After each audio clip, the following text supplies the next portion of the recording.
This game has a huge advantage over all of the other video games, and that advantage is that this is a secure purchase. The audience for this game is extremely big, and I can recommend this game to so many different people that it will be harder for me to look for the audience this game is not made for. This game is perfect for fans of Lego, Batman comics, Batman movies, action games, open world games, and even if it sounds contradicting, chapter-based games. The scope is big, and that's the reason I am reviewing the game based on the experience of someone that is not very educated on the Batman media other than the movies and the games. If you are interested to see if this game is for you, stick around until the end. But if you want the general too long didn't read, this game is great and I recommend anyone to play it. This game actually has a pretty impressive timeline. The game takes an impressive line of story arcs and expands the characters with the stories. You will not get a groundbreaking story, but you will get a lot of stories from the comics and a lot of references from the movies and the shows. Also, they sprinkle jokes to keep the Lego spirit going. The story takes you from Bruce Wayne experiencing his parents' death all the way to the end of multiple villains, including Ra's al Ghul, Penguin, Falcone, Red Hood, Bane, Mr. Freeze, Joker, and more villains that should be a nice surprise even if you're heavily into the media. The game implements a lot of comic arcs, movie references, and adds its own spice to keep it fresh. Every chapter I played, I had no idea how the story was gonna unfold after the third chapter of the 6 that the game has. Every chapter is the start and finish of a different villain, leading to how Batman evolves as the Dark Knight, and they do a great job compacting all the different characters into a single chapter. The chapters and the open world are built in an interesting way because the game has an open world for the people that love open worlds,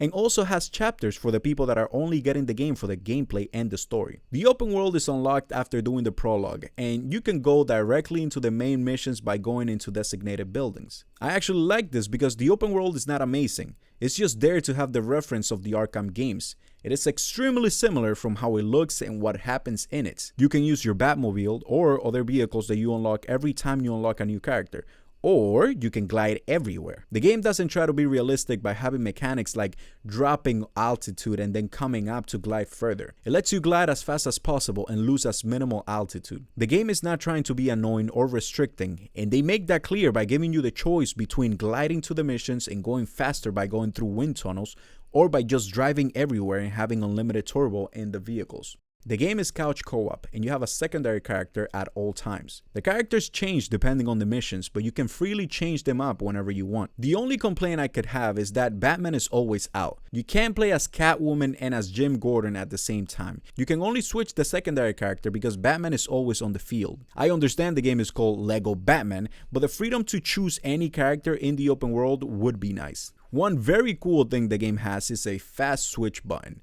If both players press down on the D-pad, you switch between the characters, and that's convenient because you need certain characters and their abilities to do some puzzles. The open world sometimes gets side missions you have to do with the Batmobile, just like in the Arkham Knight game. Simple stuff like destroying a car, and thankfully you don't need to do any of this. The game doesn't have 30 Batmobiles missions that you have to do to continue the story. Considering the whole world is Legos, I actually found it impressive how much stuff is breakable in the open world and in the main missions. But that sometimes is an issue because the open world has a lot of places that are not rendered properly, and you're gonna get stuck in places you shouldn't. There are some locations that made my FPS drop, and for some reason the game has a quality and performance mode. I don't necessarily see the difference in image, but the FPS is noticeable, especially when playing split screen. The game doesn't have online co-op for some reason. Actually, maybe it's because the game is rated E for everyone. The story takes a lot of things that happen in the movies and does the exact same thing.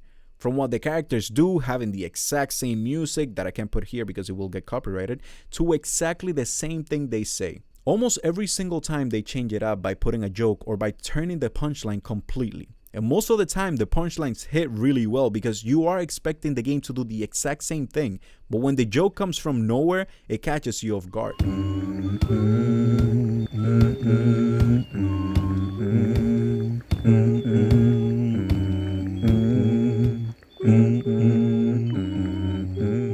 License and registration, please. Expanding a bit more on this story, I want to include that the game did an amazing job with the voice actors. Even though I think Batman's voice is not as deep as I would have wanted, the story gave me a moment when Batman does have that deep voice. Even if it was a joke, I am happy they did that because they referenced a movie that, even though it's not very well liked, it was still my favorite. I can say I laughed out loud multiple times playing this game, and I want to save all of the jokes in case you do play the game, but I do have to put this one in to give you a taste of what the jokes are. Ooh, I like this side of you. Let me show you a side you won't like. Tell me, do you concede? You will. Yikes, that's a little dark even for you. All of the characters did an amazing job at voice acting, but my highlight is Catwoman.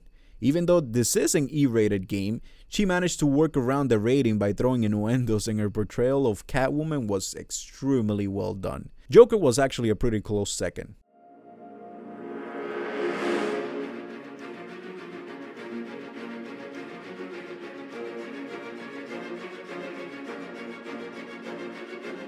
Even though I spoke so highly about the story, that is not the highlight of the game. The highlight is the combat and what's included with it. This game has the exact same combat as Arkham games, what everyone calls the free flow combat. You press square until you see a prompt to counter, and then you press triangle. The only difference is that the circle button here is for dodging and X is for jumping.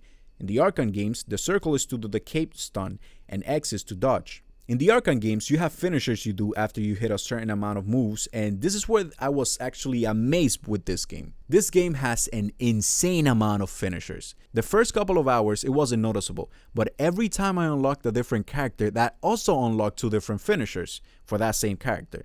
And then it randomly unlocked a different finisher for Batman, so that it didn't feel like Batman was getting left behind. On top of all the finishers, every character fights differently. They have different animations when fighting, and this might not be coming across as impressive to you, but having a character doing different animations constantly was extremely satisfying. On top of having so many finishers, you also have 2 gadgets per character that you can use in combat and to solve puzzles, and also there's environmental damage. You can punch an enemy to a fire pit and get an animation you have never seen before. This game has no business being this fun, and after finishing it, I got a different standard when it comes to combat in games. The LEGO aesthetic worked for everything except for some cutscenes. There were 2 cutscenes where I didn't understand what was implied at first because of the way the cutscenes are cut and because the facial expressions were not doing a good job showing the emotion intended because of the LEGO faces. I ended up understanding the cutscenes, but it still confuses me when I come across them.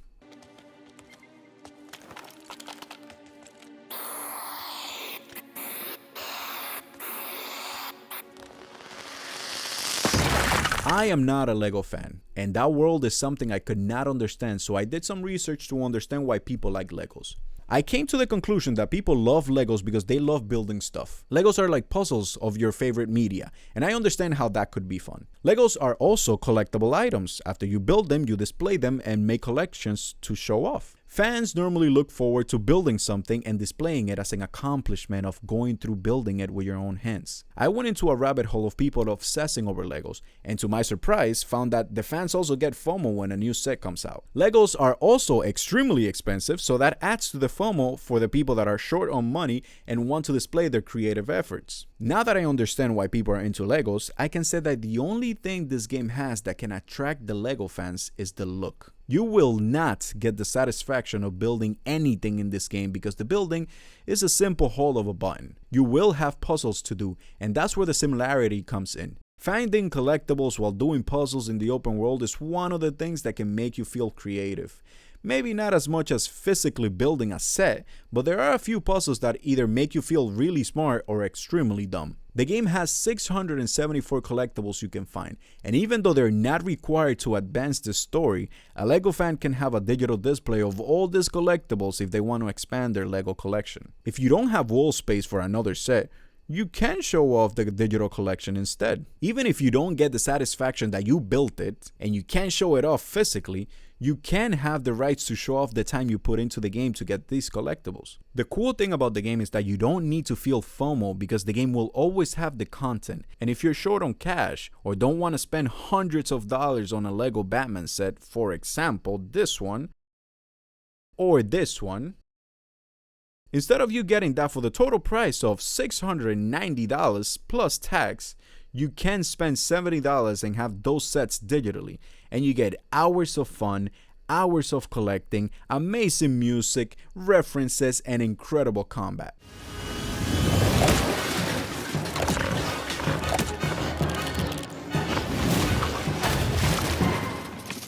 What a rush.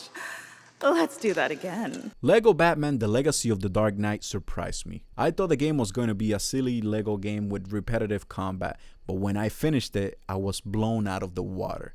The game is a love letter to almost every type of Batman fan. The open world isn't the best, and there are a few technical issues, but none of these problems were enough to take away from the overall experience. The combat is incredibly satisfying, the amount of characters keeps the gameplay fresh, and the story is cool, but most importantly, hilarious. If you're a fan of anything Batman, I think this game will surprise you. At the beginning of this review, I said this game was a secure purchase, and after finishing it, I stand by that statement even more. It may not be perfect, but it is fun, and catching the references puts a smile on my face. For me, Lego Batman: The Legacy of the Dark Knight is an easy recommendation even if all of your interests don't align with what the game brings.